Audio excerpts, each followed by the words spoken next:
the party boy who pillaged $4.5 billion from Malaysia. What if the biggest party of the decade was actually a cover for the crime of the century? How does a man, barely in his 30s, reportedly siphon off $4.5 billion from a government fund, living a life of unimaginable luxury while millions of taxpayers lose everything? This is not fiction or a Hollywood script. It's the story of Jho Low, the Malaysian financier and socialite whose name became synonymous with the One Malaysia Development Berhad scandal, or 1MDB for short. The 1MDB scandal is not just another headline about corruption. It is an intricate weave of global finance, complex money laundering schemes, and the failure of multiple regulatory systems. But beyond the figures and schemes, it is a stark example of how international financial networks can be exploited by individuals boasting charisma, connections, and a gift for deception. Before we unravel the mechanics of the $4.5 billion theft, let's understand who Jho Low is, the man at the center of it all. Born Low Take Jho in 1981 in Penang, Malaysia, Low was raised in a wealthy family with business ties in manufacturing and commodities. Yet his ambitions stretched far beyond the family business. Educated at Harrow School in London and later the Wharton School at the University of Pennsylvania, he cultivated a network of powerful friends and contacts, from politicians to celebrities. But Low's sophistication wasn't just in academics. His real expertise was in cultivating influence and understanding the power of image, traits that would make him a master manipulator of the global elite. At its core, 1MDB was meant to be Malaysia's sovereign wealth fund, established in 2009 by then Prime Minister Najib Razak to spur economic development through strategic investments. The initial idea sounded straightforward: raise billions in public and private funding to invest in energy projects, real estate, and tourism, aiming to boost Malaysia's economy. The government guaranteed debt issuance so 1MDB could raise funds globally. However, behind this facade lay a different reality.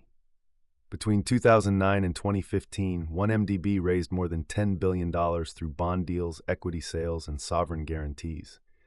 Yet instead of transparency around how this capital was deployed, public disclosures were minimal, raising red flags among auditors and investors alike. Over time, investigators would uncover that about $4.5 billion of those funds had been systematically diverted, often through complex transactions that spanned multiple countries and shell companies. This is where Jho Low's role becomes critical. Although never formally appointed to any official position at 1MDB, Low wielded immense influence over the fund's operations. Malaysian investigators and international prosecutors would later allege that Low orchestrated a series of transactions that siphoned off the billions. The theft was not a simple transfer from point A to point B. It involved an elaborate web of offshore companies, bank accounts scattered across jurisdictions from Switzerland to the Cayman Islands, and a steady flow of dirty money laundered via luxury real estate, artworks, and Hollywood productions. To grasp how he pulled this off, we need to dive into the mechanics of the scheme. Starting in 2009, 1MDB engaged Goldman Sachs to help raise funds through bond offerings, totaling $6.5 billion. While the process itself was legal, irregularities soon emerged. Large fees totaling nearly $600 million were paid to Goldman Sachs, raising suspicions that part of these fees found their way back to Low and his associates. The money wasn't simply stolen in lump sums. Rather, Low allegedly orchestrated transactions where funds were transferred from 1MDB through shell companies he controlled.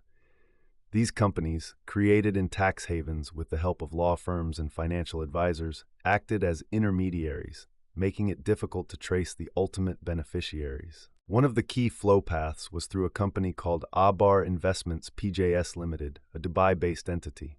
Investigators later revealed that this firm was a mirror shell, set up to mimic the names of legitimate 1MDB partners, confusing banks and auditors.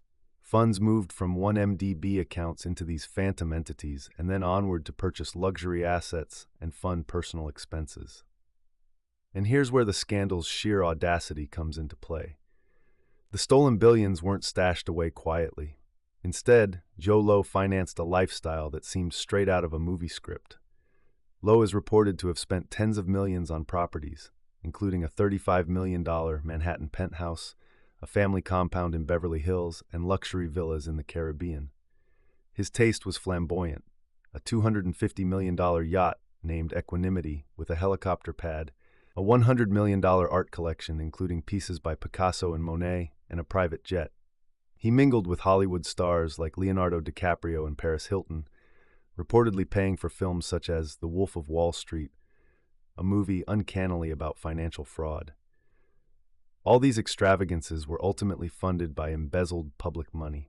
Public exposure began to arise in 2015 when investigative journalists and the Wall Street Journal published reports uncovering suspicious transfers across jurisdictions.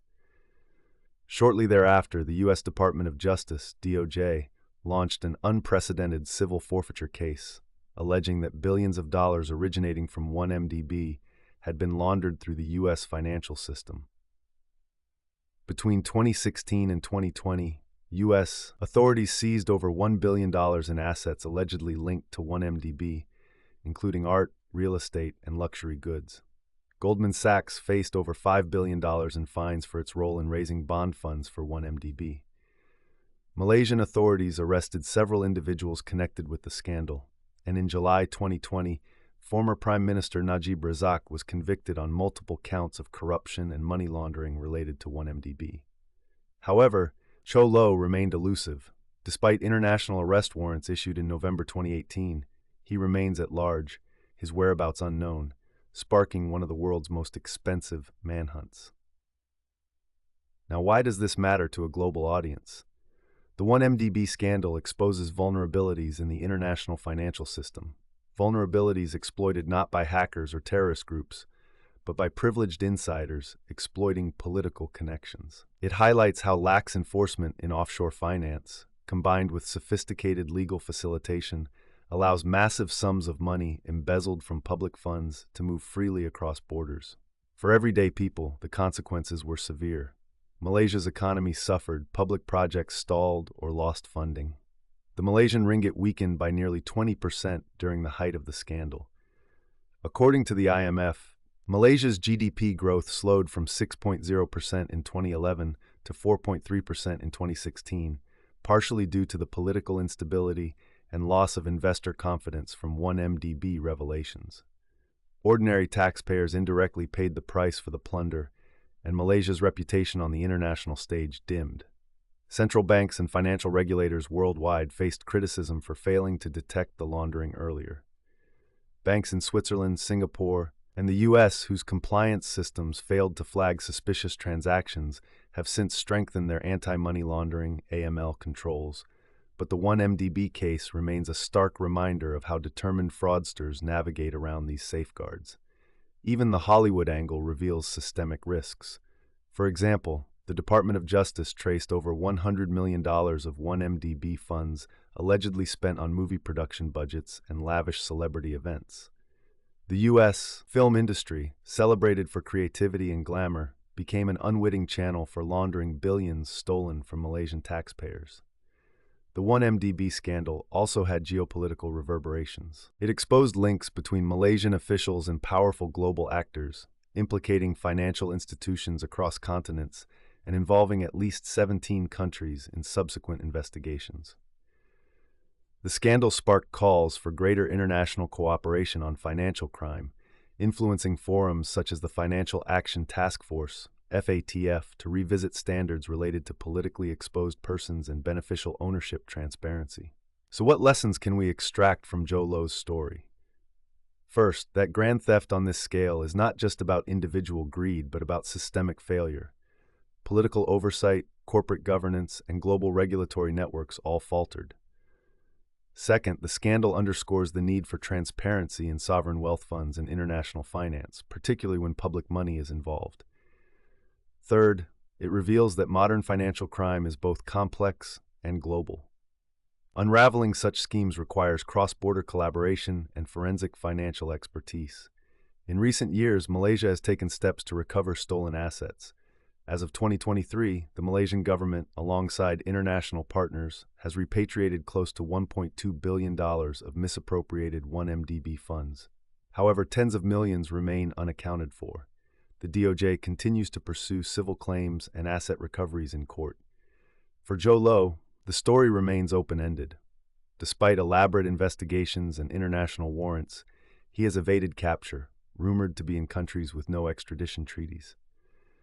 His elusive status adds yet another layer: the challenges of enforcing accountability in a globalized world where wealth and secrecy cross borders effortlessly. At the end of the day, the tale of Jho Low and 1MDB is a deep dive into how economic power and political influence collide, and how the fallout ripples not just through boardrooms, but through the very fabric of nations and their citizens. The mechanics of illicit finance run deep, and uncovering them requires not only vigilance, but also international resolve. The 1MDB scandal is a cautionary tale about the vulnerabilities embedded in the global financial system, how ambition and connections can exploit loopholes, and the enduring challenges of bringing transnational financial crime to justice. For Malaysia's economy and governance structures, it was a seismic shock with lasting consequences. And for anyone following global finance, it serves as a crucial case study in the perpetual tug-of-war between corruption and regulation. The mechanics here were almost laughably simple: shell companies, stolen bonds, luxury goods, and Hollywood money laundering. Yet those elements combined in a sophisticated global heist. Millions worldwide indirectly paid the price, proving that the glamour of Jho Low's parties masked a far darker narrative: the systemic theft of public wealth on an unprecedented scale. If you found this story interesting, hit that like button and subscribe so we can keep making these videos. Tomorrow, we are diving into a story that is just as shocking. Trevor Milton, the Nikola founder who faked a truck rolling downhill. You will not want to miss it. I will see you there.